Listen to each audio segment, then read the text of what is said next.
श्वेत चंपक वर्णाभं रत्नभूषण भूषितं वही शुद्धा शूधानां नागजगपतिनिं महाज्ञानयुक्तं तञ्च प्रबलज्ञानिं वरं সিদ্ধাধিষ্ঠান দেবীঞ্চ সিদ্ধাং সিদ্ধিপ্রদাং ভজে।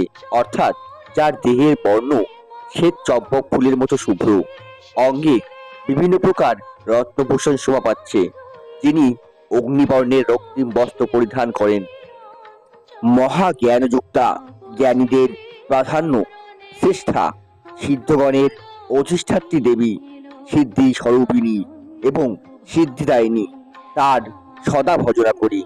তোমরা দর্শন করছো কৃষ্ণনগরের সাহাবাড়ির দেবী পদ্মাবতীর অপরূপ সুন্দর এক মূর্তি। প্রতিমা শিল্পী পরিমল পাল মহাশয়। ভিডিওটি পাঠিয়েছে অরিজিৎ সাহা মহাশয়। তার বাড়িতেই